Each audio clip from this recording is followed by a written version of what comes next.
Hey guys, my name is Jennifer Brave. I am the founder and owner of Facets Relational Care, and today I'm going to be continuing my series on identifying different types of abuse. Today I'm going to be talking about dangerous jealousy. Jealousy in and of itself isn't bad. It's a normal human emotion. But when a person doesn't know how to manage or cope with their feelings of inferiority or insecurity or jealousy, it's common for abusive behaviors to stem from that. Some people call this abusive jealousy. By the way, this is something that is commonly found in people who have narcissistic personality disorder, like my ex-husband. And even if they don't qualify, in other words, even if they don't meet all of the criteria to receive the diagnosis of narcissistic personality disorder, dangerous jealousy or abusive jealousy is something that you see in people who have severe issues with narcissism, and those are very dangerous people. So I want to talk to you today about different signs and symptoms, if you will, that come with someone that's got dangerous jealousy so that you know what to look out for. The first thing is getting really serious too quickly. What quickly is depends on each person, so that's a conversation that you need to have. But even if you have made the decision that you don't want to be in a serious relationship or a committed relationship, if this person continues to pressure you to be in a committed relationship or an exclusive relationship after you have repeatedly said that that's not something that you're ready for, this is a red flag, and that could turn into an abuser later.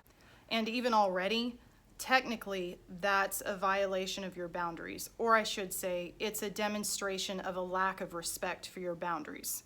And that is the foundation of abusive behavior. Secondly, asking to share passwords to email accounts, Facebook accounts, anything where you would have private information. This is a major red flag that you're dealing with somebody that has serious jealousy issues. I'll give you an example. This one did happen to me. So when I was married, my ex-husband at one point wanted both of us to delete our Facebook accounts and create one of those couples Facebook accounts, you know. And I was okay with doing that, but I wanted to keep my own private Facebook account, and he wasn't happy with that. That's one example. Second example, the password to my iPhone. He was very insistent from very early on that he have the password to my iPhone. I didn't want him to have the password to my iPhone, not because I had anything to hide, but because it was just my right to have privacy to my own phone. And that was a point of great contention in our relationship. That's one he didn't handle well at all. His argument to me was, we're married, we shouldn't have any secrets, you shouldn't have anything to hide. If you don't want to give me one of your passwords, then any logical person would assume that you have something to hide. And after a while, I gave him the password, and it stayed that way for a little while until later down the line when I started to have an affair. That did happen, and I rechanged my password so that he couldn't go in to look at things on my phone, and then he became really angry again. And granted, in this situation, I was cheating, but even then, that doesn't mean that he should have access to my iPhone or anything else for that matter. iPhones, Facebook accounts, social media accounts, all of those things are places that you have and own privately, and you can use those platforms and those devices to store private information, share private information, however it is that you choose to do that. Nobody else has the right to access those places without your consent. The next thing is a pattern of apologies. If you confront this person about their jealousy, perhaps you tell them that you feel smothered, that you believe their jealousy is a little over the top.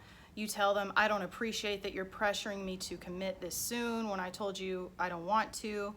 You can tell them, I don't appreciate that you keep putting pressure on me to delete my Facebook account, give you my passwords, etc. If they go through a cycle of apologies, in other words, I'm so sorry, I shouldn't do that, and then they just revert back to the behavior, you have another confrontation. I'm so sorry, I shouldn't do that. They revert back to the behavior. You have another confrontation. I'm so sorry, I shouldn't do that, and the cycle continues. If you get into a cycle like that, that's another red flag that you're dealing with somebody that has dangerous jealousy. Next one, blaming you for their feelings of jealousy or inferiority. I'll give you an example from my life.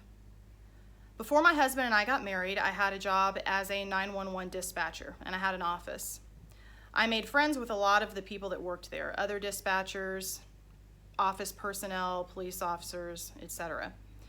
One police officer in particular had become really good friends with me, and so when he was on lunch break, he would come by my office and talk sometimes if he didn't have anything else to do. And my husband would come every now and again and bring me lunch or surprise me with things, and so he would just come inside and go up to my office where I was. And on several occasions when he came in, this police officer was in there and we were talking, and my husband, from the first time that it happened, walked away with this notion that that meant that I was cheating on him with this police officer that I was working with. I was not. We were just friends. In fact, actually, we didn't even talk outside of work. I'm going to call the police officer Alan, which is not his real name, just for the sake of the story. So what would happen is, so frequently, after that one time that he came to visit me and Alan was in my office talking to me, and by the way, not even technically in my office, he would come and just stand in the door frame and lean back against the door frame and just shoot the shit with me. But after that one incident, my ex-husband found so many different opportunities to very passive aggressively accuse me of cheating on him with this guy. And he would always insert these comments into everyday conversation and then blow them off as if he was just making a joke. I'll give you an example. If I turned my phone off because I decided I wanted to sleep in one day and not be interrupted, and I wake up and I turn the phone on and I see I've got 3 missed calls from my husband, and I called him back, he would say, "Why didn't you answer the phone? I called you 3 times. And I would say, "I just wanted to sleep in. I had my phone turned off." And then he would say something very passive aggressively like, "Oh, no, that's okay. I bet you had Alan over there and you were just having sex and that's why you didn't answer the phone." To which I would say, "No, why would you think that? I just told you I was sleeping in and I had my phone turned off so that if someone called me 3 times, I wouldn't get woken up. I was tired." And then he would start laughing and he would say, "It's just a joke. Don't take it so hard." Or we would have a date arranged after I got off work and I would get stuck on an emergency 911 dispatch call and I would be late to show up for our date. And he would say, "No, it's okay. I'm sure you just wanted to stay and hang out with Alan for a little bit longer." And I would say, "No, like I told you, a 911 emergency call came in right at the end of my shift. I had to stay and finish dispatching the call." And he again would start laughing and say, "God, don't get so offended. It was just a joke," which was really annoying. That became, again, a very repetitive behavior to the point that before we got married, anytime he would mention Alan's name, he could find some way to tie this story that he had in his head about me and Alan cheating on him into every possible thing that you could think of. My choice of clothing for the day was because I was cheating with Alan. The money I spent on the grocery store was because I was cheating with Alan. The schedule change at work where they shifted hours for me was because of Alan. I specifically requested to have my shift changed so that I could work on the same shift as Alan. Once we got married, that multiplied and it got a little bit more severe. I'll give you an example. One day, I left work and I did not leave some pertinent information behind that some of the police officers needed to complete a police report based on a call that I had dispatched them to earlier that day. So one of them called me to get the information from me. And because it was a man, my ex-husband became extremely jealous. And I got off the phone and he was really upset and was mad at me that I was talking to a man, and I explained the situation to him. And I said, why are you so upset? Why are you mad at me? I had to talk to him to give him information about work. And he said, if you wouldn't talk to all these men on the phone, then I wouldn't have to be jealous. We're married. You should know better. You're not allowed to talk to men now that we're married. And I said to him, married people talk to, people of the opposite sex or people that they would be sexually attracted to all the time. And he would say, no, that's not appropriate. That's very disrespectful. I wouldn't talk to other women on the phone because I wouldn't want to make you jealous. You shouldn't talk to other men on the phone. And I would get that argument every time that I did something that made him jealous. In other words, it was always my fault that he was jealous. In other words, he does not know how to A, recognize that his jealousy is a problem, B, to cope with it, even if he did recognize that it was a problem. And so that emotion came out and it was just thrown entirely at me, and there was a lot of blame shifting where there should not have been blame shifting. He should have been doing work on his own to address those issues within himself. And this is a good segue into my next point, isolation. If you're in a relationship with someone who is jealous of you to the point that they will not allow you to have friends of the opposite sex or same sex, someone that they believe that you could be sexually attracted to, this is a major red flag that you are dealing with someone who is demonstrating dangerous jealousy. The only men that he allowed me to interact with were men that he already knew. So his family members, or if he had male friends, I was allowed to talk to them, but I was only allowed to talk to them if he was present. So if we were all hanging out together, I couldn't talk to or associate with any of his male friends without him, because then in his mind, I was cheating.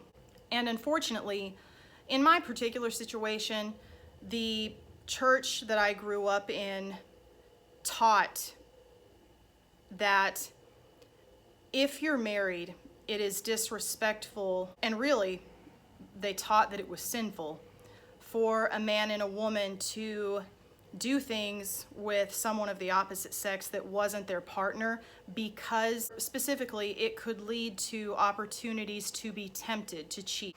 And in the Christian faith, you just don't do that. And so in the church that we were raised in, that was a no-no. If I'm a female and I'm married, I can have no affiliations with any other males because that may tempt me to lust after them and have sex with them to cheat on my husband. Vice versa, the same was true for him. So unfortunately, we grew up in a religious culture that fostered his insecurity, and mine too, actually. I'll talk about that in a minute. And it fostered this mindset that it's okay to demand that your partner not have contact or relationships with other people of the opposite sex. It fostered this belief that we had the right to control each other's social lives simply for the sake of appeasing our own anxiety and insecurity, and that's wrong. And as a side piece that I want to add, if you are involved in a religious community or any community of any kind that supports that kind of thinking, you need to get the fuck out of there, because it's not okay, and it's setting you up to be A, an abuser, B, a victim, or C, both. At some point, my ex-husband became jealous of my best friend, who is a female. I had made a statement on my profile page once. I had posted something about how she was my soulmate, and he took offense to that. He took it as if I were saying it in a romantic sense, when really I was making a statement that implied that she and I are so close, we're like sisters and we're like soulmates. Soulmate was one word used with a variety of other words in the statement that I was making to indicate my intimacy with her. He took it to mean that I loved her and that I didn't love him, and that I felt more connected to her than I did to him. And he became so upset by it that he deleted me off of his friends list because he couldn't stand to look at my Facebook page anymore, because he said that it hurt him too much to see that I loved my best friend more than I loved him. That jealousy that he had for her got to be so much for him that he began to demand that I disconnect contact with her and cut her out of my life and have only him. So in other words, he's trying to isolate me for himself because he's jealous of her. He had made statements about how he thinks that she's a bad influence on me, and he's really concerned about me because he's noticed that I've been changing as I hang out with her. And he wanted me to eliminate her friendship from my life because that was going to be for my own good.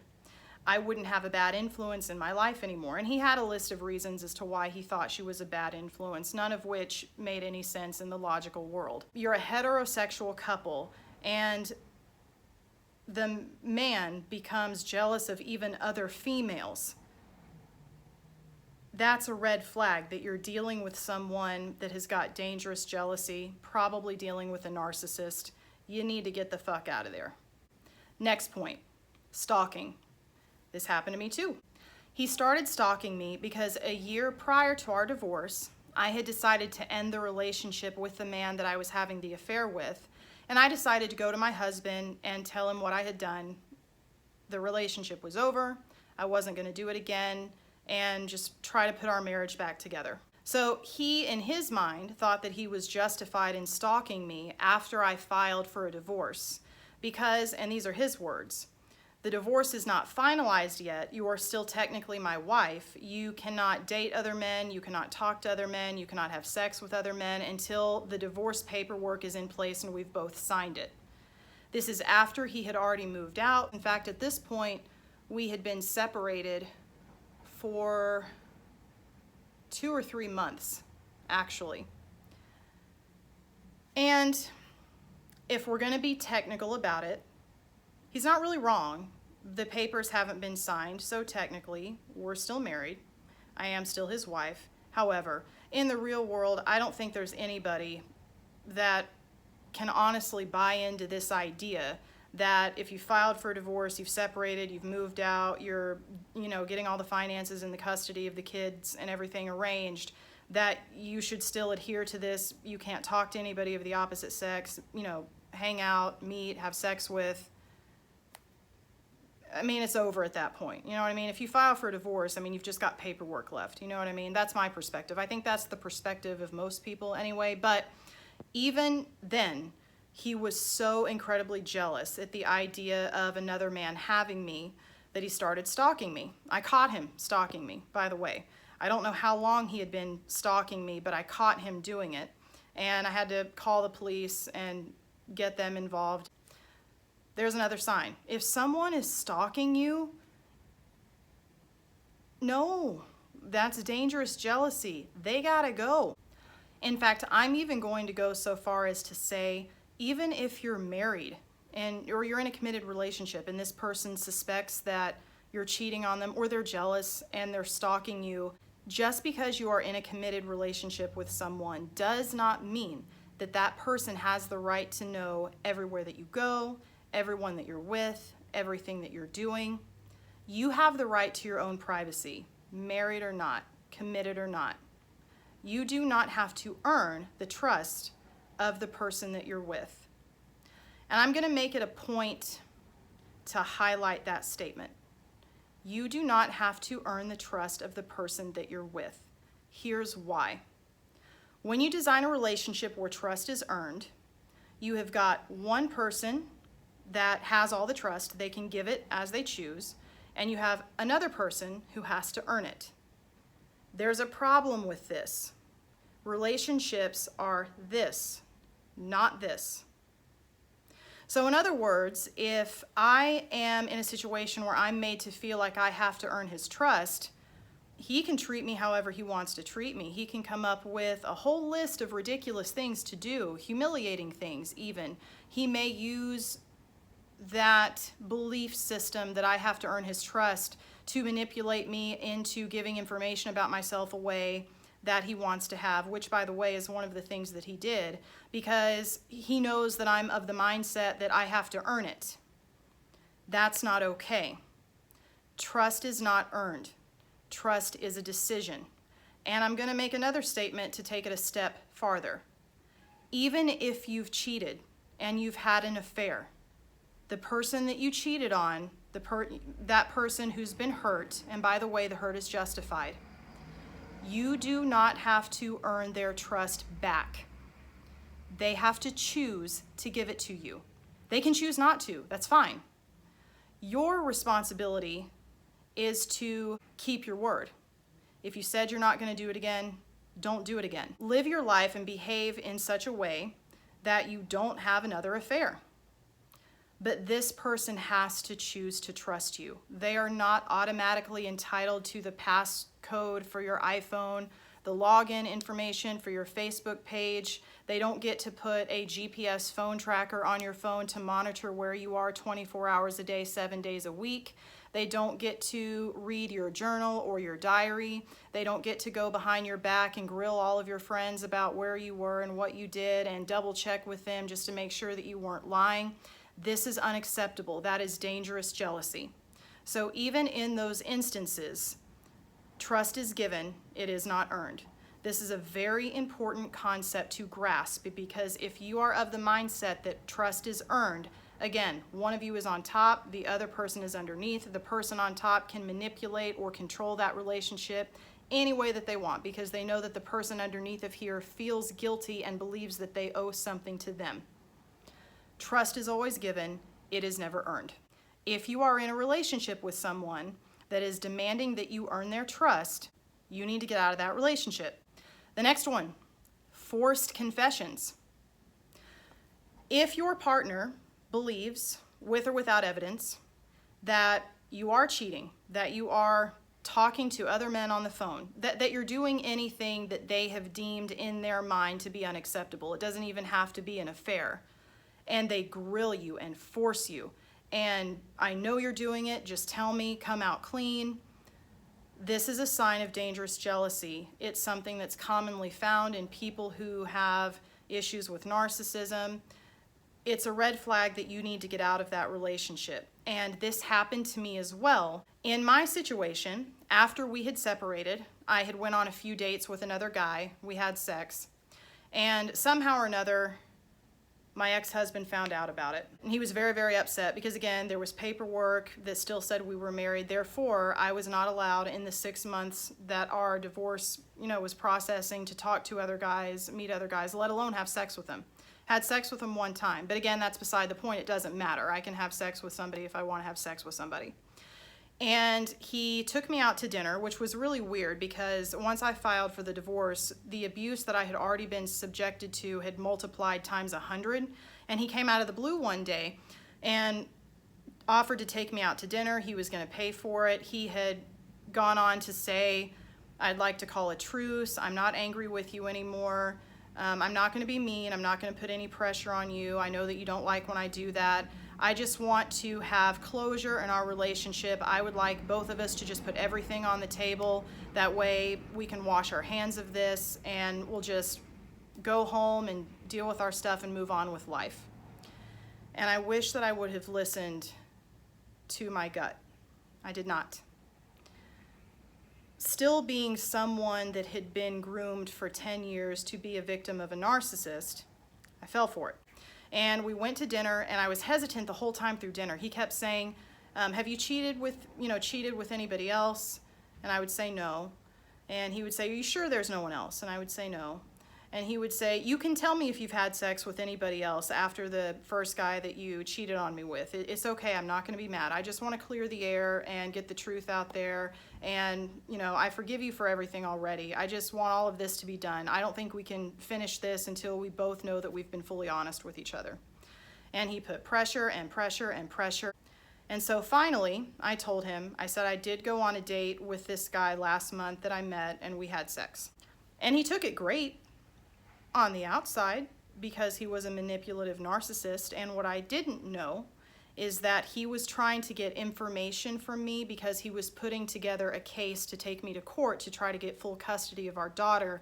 And one of the angles that he was going to use was to basically assassinate my character, as if having an affair makes me a bad mom.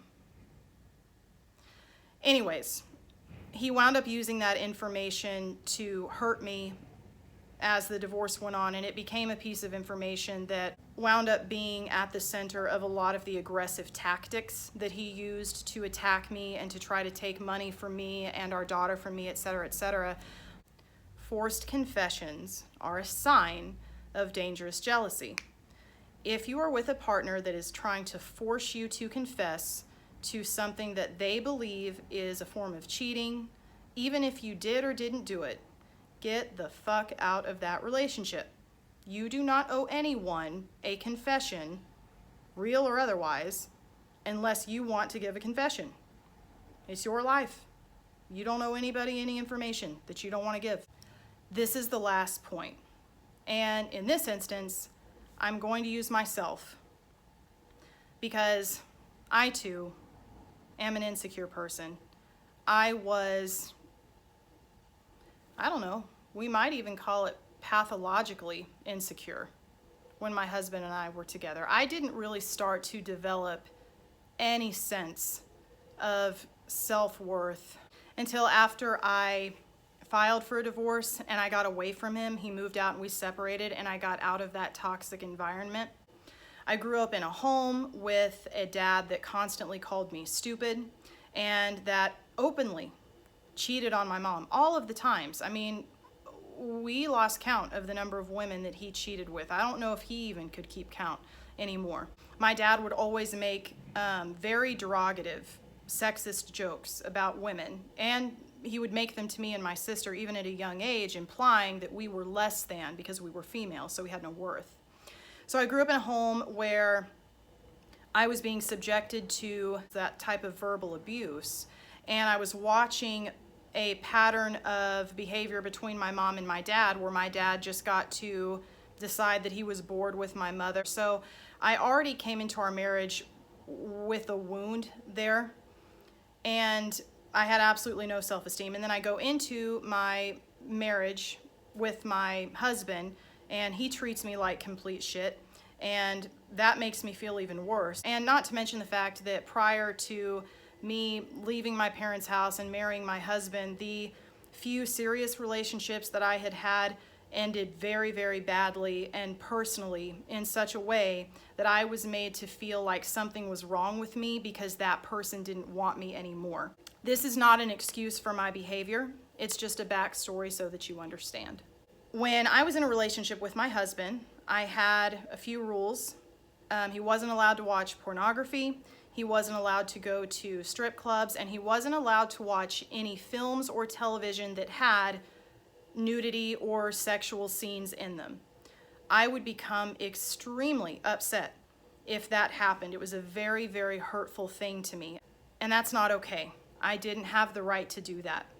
But the church culture that we grew up in that supported his issue of once you're married, you don't want to be alone with anybody of the opposite sex because it could lead you to temptation, is the same church culture that taught us that watching pornography, going to a strip club, watching films with sex scenes or that show nude women, I was taught that those are forms of cheating. Those are disrespectful because in the Bible, Jesus says that you can't look lustfully at another woman, because if you do, that's the same thing as having sex with her, and you're not allowed to have sex outside of marriage. And if you are married, now it's adultery. In my church culture that we grew up in, they were even really strict about clothing, how tight clothing could be, how much skin you could show. So it didn't help that we were consistently engaging in a religious culture that was supporting, again, these aspects of dangerous jealousy, fostering our feelings of inferiority, teaching us that if we feel inferior or insecure, it's our spouse's responsibility to take those feelings away. That's false. Every person is responsible for coping with their own emotional problems. You do not have the right to ask another person to alter their lifestyle or how they behave or what they say or how they feel or what they think in order to appease your anxieties or your insecurities and feelings of inferiority. It was not okay that I demanded that he would not watch pornography or nude scenes or go to strip clubs. He, as a human being, had the right to do those things. If our relationship is secure, I shouldn't have to worry about that. Just like if our relationship is secure, he shouldn't have to worry about me talking to other men. So when instances like that come up, the person feeling jealous needs to deal with their insecurity. Why do you feel that way? I know why I did, and what I did was not okay. That was me demonstrating dangerous jealousy. So, anyways, those are some signs of dangerous jealousy. Dangerous jealousy can lead to abusive behaviors. Dangerous jealousy is something that is typically found with someone who has narcissistic personality disorder or just greater narcissist tendencies anyway.